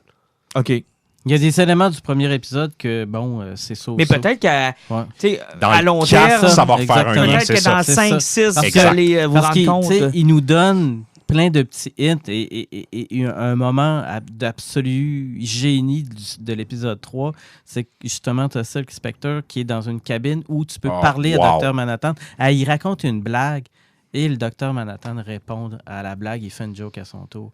D'une façon Ah, wow, je suis complètement pétée, excité. là. Non, non, Je non, mais, mouille mes culottes mais actuellement. regarde, Martin, ouvre un peu ta culture et cet épisode-là hey. vaut la peine parce que c'est un moment de télévision là, Je que même sais. toi, t'aurais trippé. Je sais, Pat, mais vous Parce que c'est connaissez... un... Non, mais J'ai juste essayé ce bout-là, là. fort. Réessaye une autre Ah fois. ouais. Mais le c'est- chant du cygne. Mais pour juste Watchmen. cette scène-là, là, écoute, c'est incroyable. Mais t'as vu le film au moins? Oui, Mais, puis- j'ai failli m'endormir. ouais, Ben, mais c'est ça. Au moins, tu Techniquement, connais t'as l'histoire. assez de stock avec le film pour être capable d'écouter Ah, ça. oui, Je suis pas effectivement. capable. Puis j'ai tellement voulu essayer. C'est pas par mauvaise foi. Tu sais, il y a des choses que j'haïs par mauvaise foi. là. C'est-à-dire que je me prends un plaisir à détester ça puis à faire chier le monde qui ont aimé ça. Mais dans le cas de Watchmen, je reconnais qu'il y a quelque chose là qui visiblement m'échappe. Je sais pas, ça marche pas. Je sais pas, C'est comme lire du Frank Miller des années 80. Tu vas accepter le fait qu'il était avant son temps, mais de là à dire que tu as eu du fun à lire ça. oui, il y a beaucoup de choses que j'ai lues dans ma vie que j'ai pas eu de fun. Tu vrai. sais, c'est un peu comme. Et là, je salue Marc. Pas une l'air, Marc. Mais tu sais, lire du Tolkien, là, c'est ça. Non, mais on avait une On conversation. reconnaît la chose. On avait mais une c'est- conversation c'est- sur des trucs à rire de l'autre jour parce qu'il y a eu la bande-annonce aussi là, de La couleur tombée du ciel qui vient de sortir, qui est une adaptation de Lovecraft. Et là, vous vous entendiez tous pour dire que c'est une des affaires les pires à lire sur Terre et c'est très aride. Puis là, moi, je vous disais que moi, l'avais c'était... Écoute, moi, je l'avais toute lu 2 fois et si Eh, non mon plus. Dieu, oui. Et que... Écoute, le roman d'horreur que je suis en train de lire, il fait référence aussi. Ouais, mais Et il y a des affaires de même. Écoute, pour moi, c'est culturel. Tu sais, Bram Lovecraft. Stoker, Dracula, j'adore tout ce qu'il y a de Dracula, mais le livre, j'ai essayé de le lire 8 fois, Mais puis les c'est- 8 fois, je me suis endormi C'est dessus. terrible comment est-ce que Ben, c'est... C'est moi, plate. moi, j'ai acheté toutes les versions illustrées qui Ouais. existent. C'est le seul Ouais. roman que j'ai en 4 ou 5 exemplaires. Ouais, c'est vrai, Dracula? ça. Ouais. Ouais. Puis je les ai presque pratiquement toutes lues. Puis t'as pas réussi à le lire. Ben oui, j'adore ça. Moi, tu vois, Frankenstein, je l'ai lu genre 8 fois dans ma vie. Mary Shelley, je l'ai lu J'adorais une jolie fois ça. celui-là. Ah, Ouais. que c'est bon. Tu sais, puis C'est ça. tellement... On parlait de Relevant tantôt, Ouais. là. Frankenstein, ça l'est tellement J'ai encore. même lu la suite des Descendants de Bram Stoker. Ah, c'est-tu Ouais. vilain? Ben, j'ai Ah. pas encore lu la deuxième suite. La première suite était Oh, que particulière. c'était vilain. Dacre Stocker. Dacre. me sens- Dacre. C'était vraiment vilain. Mais en Mais tout cas, bon, on c'est s'en ça. refera un Ouais, sujet. ouais, ouais. Hey, j'ai le goût de terminer avec les poisons. Je sais, j'ai pas parlé de la CW. On va se garder ça pour le prochain épisode. T'es pas Mais fâché regarde. après moi, Alan? On a Ouais. beaucoup mis de salive sur Terminator. Hein? Ouais, plus que je pensais. Vous avez Mais- Beaucoup, très beaucoup de salivé. temps sur Terminator. Ouais, mais en même temps, je trouvais que les deux sujets, on a fait comme une... Je trouve que le Ils lien allaient était bien beau. ensemble. ouais. Ouais, Le c'est un lien était beau beau sur, lien. tu sais, Le sur, gros il faut budget passer à vide, quelque puis, chose d'autre, puis on a de la misère avec des choses qui fonctionnaient à une certaine époque, qui ne fonctionnent plus aujourd'hui. Tu sais, je trouve qu'on avait un beau lien là-dessus. Puis éventuellement, quand on va reparler de Star Wars, puis qu'on va pouvoir mettre un point final à cette nouvelle trilogie-là, puis qu'on pourra avoir une vue d'ensemble, on va Ouais, peut-être parce arriver qu'il ne faut pas oublier que Disney Disney Plus arrive mardi, que Exactement. Mandalorian va embarquer aussi. Mhm. Donc, possiblement, on s'est mis comme défi, là, en fin de semaine prochaine, faire une émission spéciale, parler de Star Wars Il et faut du qu'on soit Mandalorian. capable d'en avoir écouté. Ouais, ouais. en fait, dimanche, moi, je Ben, vais appeler il y a ça... seulement le- 2 épisodes qui sont C'est cette ça. semaine. Il y en Ah a ouais, un le 12 ok. et le 15. Bon, ben, c'est faisable. Fait que moi, je vais appeler ça l'épisode spécial Disney+, parce que oui, on va parler beaucoup du Mandalorian, mais on aura aussi l'occasion de De la revenir sur plateforme, l'expérience de la plateforme. Puis La Belle et le Clochard que j'en ai hâte d'écouter. Oui, lui, d'ailleurs, Jean-Nic, j'ai assez hâte que tu nous parles Ah. de ça pendant que j'enregistre J'ai pas. tellement hâte d'être abonné à Disney+. Peut-être que je vais découvrir un film qu'ils ont fait qui est bon, finalement. Hey, Sophie, si tu nous écoutes, là, abonne Jean-Nic là, pour qu'il l'écoute. Ce serait un beau Merci. cadeau. Ce serait un beau cadeau. Ah, Mais là, oui. mais je t'ai offert le réconfort de mon salon avec Oui. mes 2 enfants qui crient pendant qu'on essaie d'écouter le Mandalorian. Ça va me faire plaisir de venir l'écouter Ça avec va toi. être super bon. Mais honnêtement, moi, j'ai du hype. Et savez-vous quoi? J'ai pas écouté la dernière bande-annonce qu'ils ont envoyée. Ni moi. J'ai moi j'ai non pas plus. voulu l'écouter. Parce que là, je me suis dit, ils vont en montrer trop, là, je suis tanné, là. Je veux... Puis surtout que, comme on pourra pas la binge-watcher d'un coup, j'ai peur que dans la bande-annonce, il y ait beaucoup d'éléments des 2 premiers épisodes. Puis que je me dise, ben là, finalement, on a Ouais, vu ça. effectivement. On a là, vu ce qu'il y avait à voir, tu sais. Fait que vous avez pas vu comme quand il parle Ben, avec d'ailleurs, Palpatine. Ben, Palpatine, ta gueule. Palpatine. On va dur, finir ça avec... faut pas Ah. trop rire, hein, ils l'ont ramené dans le 9. Ouais, c'est bon. Ben, je vais commencer avec les poisons parce que mon poison, Ah, tiens, vas-y donc. c'est lié directement à Star Wars puis c'est de la littérature. Parce que là, une semaine et demie, ils ont sorti le dernier roman, là, qui est vraiment le prequel de l'âge Jedi qui va sortir. Ils font souvent... tu veux dire Rise of Skywalker. Rise of the Mais Skywalker. ils font souvent ça. Hein. Ils ont sorti un roman presque avant chaque épisode. Ouais, sauf que c'était toujours léger les suites qu'il y avait. OK. Tu sais, tu voyais les points qui s'en venaient, mais sans plus de moins. Ce que-là, présentement, on a Resistance Reborn de Rebecca Roan Horst, tout OK. le nom. Finalement, ça prend tout de suite après, justement, de l'âge Jedi, Mhm. avec Poe Dameron qui a chié sa mission grand Et complet. est-ce que ça commence par... Il se réveille d'un immense cauchemar. Non, Et Bobby Ewing est là. Et tout le monde non, est... non, là, il reste vraiment 6 personnes dans Résistance. Ah, Tout le ah monde ouais, est mort c'est pour ça. de vrai. Ah. Sauf que là, ça reprend directement avec Poe Dameron. Et la suite du roman, c'est vraiment génial. C'est parce que ça prend son Black Squadron, leur dernière mission qu'ils ont faite dans la bande dessinée, OK. qui était de la bande dessinée de Poe Dameron. Ils ont pris la dernière mission que les autres qui ont faite. Au moment où Poe Dameron, ils ont rattrapé. Ça part de là.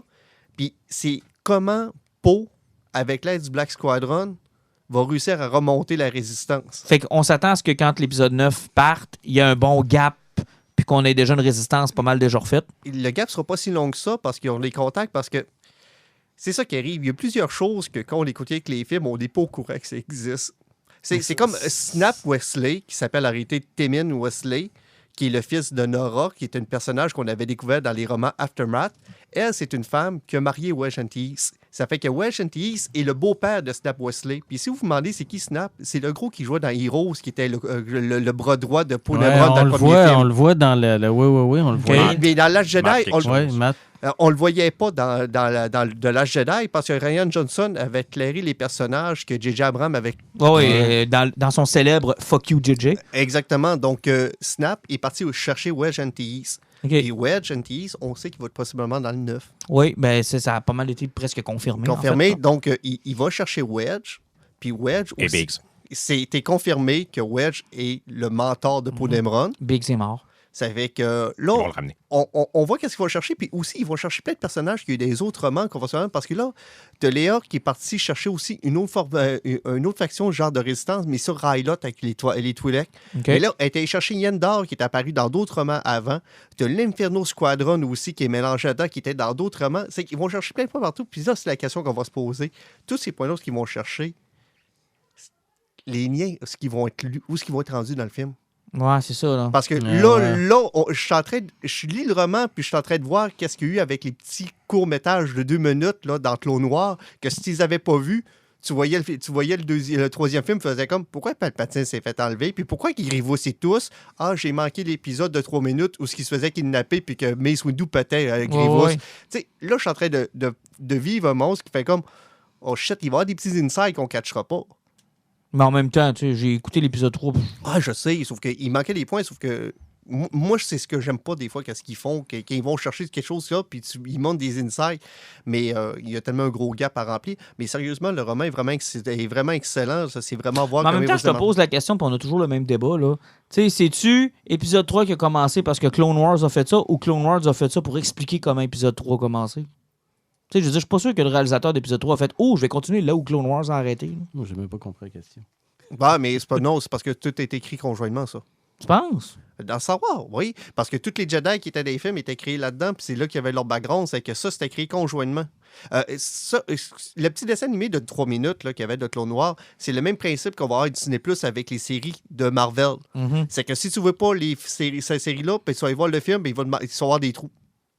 Ouais, mais mais c'est un danger pour Star Wars. C'est un Ça gros les a coûté danger. cher, ils se sont plantés en faisant ça. Ouais, mais puis ils veulent le faire Marvel, avec ils l'ont Marvel. confirmé que toutes leurs séries Marvel, c'est que si tu les vois Mais moi, pas, c'est- t'as des trous d'infirme. Ouais, mais moi, j'ai l'impression que les trous qu'ils veulent faire dans Marvel sont plus gros que Star Wars, dans le sens où moi, Star Wars, épisode 3, j'ai pas eu l'impression Non, qu'il manquait exactement, quelque mais les chose. trous là. dans Marvel, Tu sais, avec tout le respect que je te dois, là, je là, sais, mais moi j'ai aussi, commencé épisode 3 avec Palpatine enlevé, puis Hey. j'ai pas fait comme « Oh, tabarnak, comment ils ont fait? » j'ai vu cette série-là 3 ans après le film, je pense. Ah, c'est ça, là, tu sais, j'ai pas, ça Mais, m'a pas fait paniquer. Là. Sauf que, non, excellent roman, puis c'est ça qui est le fun, parce que enfin, là, au niveau de la roman, vu que la saga achève, ils sont capables d'aller chercher les personnages qu'on connaît. OK. Good. Pat, ton poison? Mon poison, c'est un roman, moi aussi. Ok. Une cosmologie de monstres de Sean Hamill. Écoutez, c'est comme si... Puis Stephen King en avait parlé de ce livre-là. C'est comme si on avait pris John Irving, Jean-Luc, et dans le style de description un peu de la vie de tous les jours d'une famille avec ses drames puis ses aléas à travers le temps, là, c'est comme si on décrivait ça avec une tendance à la Lovecraft. OK. C'est-à-dire avec une menace qui est là depuis longtemps et que plus tu avances et plus le malaise que tu as en lisant, plus tu veux en savoir grandit. plus ça grandit, plus tu te questionnes à savoir, coudonc, c'est quoi cette affaire-là? C'est québécois, ça? Non, c'est Ah, américain, ok. c'est un auteur américain chez Albin Michel Imaginaire. OK. Je tripe vraiment. là. C'est super bien écrit. C'est une assez série, cool. là, ben, c'est vraiment Non, c'est juste rien un- qu'un roman et apparemment que les droits d'une cosmologie de monstres ont été achetés pour la télévision. Donc, ça peut faire une bonne série d'horreur Ah, intéressant. intéressante. Intéressant. Ouais. Jean-Luc? Le littéraire en moi va vous parler d'un film. Je me suis lancé cette semaine dans la filmographie Quelle mauvaise intro. du réalisateur coréen Bong Joon-ho. Ah, c'est tellement un Le bon cousin de réalisateur. Jeff Lemire. Présent- Ah, le cousin de Jeff Lemire. Non, Ah. non, pas de Jeff Lemire cette semaine, mais il va revenir en force la semaine prochaine. Bong Joon-ho, en vogue en ce moment parce que son film Parasite méritait la Palme d'Or à Cannes. Ouais, quelque Ok. chose de trash, Moi, là. il m'avait blasté la vie avec son film The Host, qui est un film / d'horreur action avec une créature un peu comme un mini Godzilla qui crée une espèce de trouble en Corée. Ok. Puis on suit une famille qui affronte puis qui Mhm. sont là un peu pendant que la créature s'amuse à détruire un peu tout autour. C'était très, très bon. Puis au-delà d'un film d'horreur, c'était un beau drame familial. Fait que je me suis relancé dans son œuvre pour me préparer à Parasite. J'ai écouté Okja, une coproduction qu'il a faite avec Netflix, où il y a des super cochons qui grandissent un peu partout sur la planète. Et il y a plein de familles qui sont... Ouais, ça avait été un qui- gros oui, hit sur puis- Netflix. Puis lui travaille souvent avec des castings d'un peu partout. Donc, on Ok. a Tilda Swinton qui est là-dedans. On a Paul Dano, qui est notre prochain Riddler, qui joue un rôle là-dedans. Une partie du cast coréen aussi. Puis on suit l'histoire entre cette petite fille-là puis son gros cochon qui finalement Mais non, pogne ça va où, se faire là? manger. Sur C'est sur Netflix. Netflix? C'est une production avec Netflix. Avant Okja, Snowpiercer avec Captain America. Et aussi un cast international. Tilda Swinton est encore là. Ouais, puis- Des acteurs coréens à travers. Puis je le savais pas, mais les deux films, quand je les ai écoutés, je me disais, c'est vraiment bon. Visuellement, c'est incroyable. Il y a une facilité à faire des liens entre ces personnages, d'écrire des bons scénarios. Mais on dirait que ça serait mieux en BD qu'en film.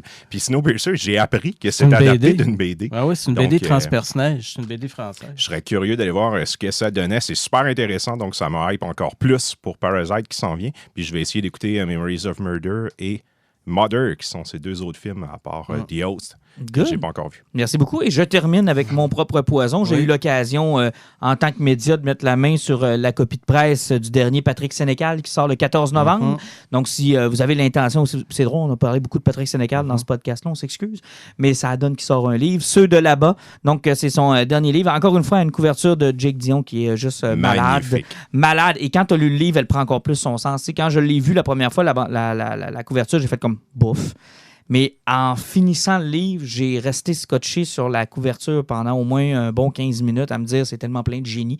Puis quand vous aurez lu le livre, vous allez peut-être un peu mieux comprendre la couverture. En gros, encore une fois, un excellent roman. Moi, je l'ai trouvé supérieur au dernier Il y aura des morts, que j'avais quand même très, très apprécié. Ces derniers romans, là, Fin, c'était bon, mais pas tant. L'autre reflet, c'était OK, bof. Mais c'est parce qu'il arrive aussi, c'est parce que même avec son dernier roman qu'on avait lu, Il y aura des morts. Il y aura des morts, c'est parce que c'était comme une suite à L.com aussi. Mm-hmm. C'est parce que L.com avait été un petit peu particulier. Puis, Exactement, il y avait mélangé un peu de ça là-dedans, puis c'était correct, c'était bon. Le Patrick Sénécal Littéraire Universe. Ouais, genre. Mais ceux de là-bas, honnêtement, j'ai vraiment adoré ça. En gros, là, si vous êtes angoissé et vous faites de l'anxiété par rapport à la mort et qu'est-ce qui arrive après la mort, le livre traite de ça, d'un personnage qui est dans la cinquantaine. Ses parents sont nanogénaires, là, sont 90, 92 et autres. Et il va vivre, il vit avec sa propre peur de la mort. Puis lui, il vieillissant en se disant, tu sais, ça va me passer en vieillissant. Puis finalement, il se rend compte que ça passe pas pantoute. Puis il calcule tout le temps le temps qui lui reste, le temps qu'il sépare de ses étudiants parce qu'il est psychologue au cégep. Et un soir, il décide d'aller à un spectacle d'hypnose. Il va au spectacle d'hypnose. Il monte sur scène, se fait hypnotiser. C'est un athée, il croit qu'il n'y a rien après la mort. Et c'est ça qui le fait angoisser, en fait, c'est qu'il ne croit en rien. Et se fait hypnotiser. Il voit une image de quelqu'un qui lui tend les bras comme pour le secourir. Et au moment où la personne tente de le secourir, il se réveille et il y a 150 morts autour de lui. Tout le monde autour de lui est mort dans la salle, incluant l'hypnotiseur. Et il décide de se sauver avec les cellulaires des personnes qui sont dans la salle pour essayer de décrypter ce qui s'est passé avec l'aide du chum de l'hypnotiseur. Et là, s'en sort une enquête. Qu'est-ce qui s'est passé? Donc, il retourne sur le surnaturel un peu. Là. C'est le surnaturel. Qu'est-ce qui s'est passé?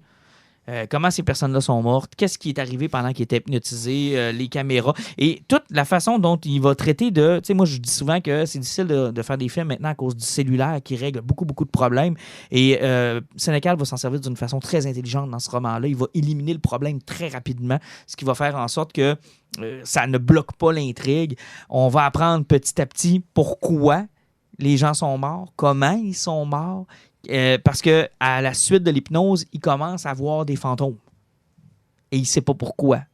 Et plus le roman avance, plus il va en croiser, plus on commence à comprendre pourquoi il en croise. Il y a des discussions avec ces fantômes. Écoute, c'est vraiment, vraiment bon. Moi, tu sais, on a vu beaucoup de livres sur les fantômes. J'ai lu beaucoup de livres sur les gens qui meurent, la vie après la mort. Mais ça, c'est une façon tellement originale. J'avais jamais lu ça. Puis, t'as-tu spoté le lien de chemin sur son univers consensuel dans celui-là? Ben, tu l'as pas trouvé. Je l'ai pas trouvé. OK. Je l'ai pas trouvé. Je ne l'ai pas vu, à moins qu'il y en ait un. Pour répondre à Jean-Nic, il utilise le même concept que Stephen King. Ouais. Il y a toujours des référents dans chacun de ses romans. Oui, il y a des référents, mais il y a des référents au bar Le Lindsay, là, OK. où ça s'est passé dans Il y aura des morts. Juste ça. OK, bon, c'est bon. Tu sais, dans Il y aura des morts, il y a une fusillade au bar Le Lindsay. Là. Donc, on est encore dans le même univers. On est dans le même univers. C'est Donc, ça. lui, il est encore à Drummondville, puis il fréquente le même bar qu'on a fréquenté dans Il y aura des morts. Mais tu sais, à part faire référence qu'il y a eu des événements là, puis je veux pas trop en dire. Mais en tout cas, Non. honnêtement, là, excellent roman. J'ai lu ça en 3 jours, comme tous les maudits romans de Patrick Sénécal. Ça prend juste lui de me faire finir un roman en 3 jours. Sur les tablettes le 14 novembre, puis honnêtement, c'est un grand cru. Moi personnellement, parce que j'ai l'angoisse de mourir, puis que je suis anxieux face à ça, ça m'a touché plus. Il y a des bouts que j'ai eu de la difficulté. Il y a des bouts où j'ai fait comme... puis j'ai grincé des dents, parce que ça te met à ton propre rapport à la mort aussi, ça te fait réfléchir à ça beaucoup. Honnêtement, excellent roman. Fait que, messieurs, on se voit exceptionnellement dimanche prochain. Exactement. Donc, manquez pas ça. Suivez notre page Facebook, émission spéciale sur le Mandalorian et aussi sur Disney+. Et à tous, En espérant que ça soit bon. en espérant. Exact. Bonne semaine. Salut. Bonne soirée.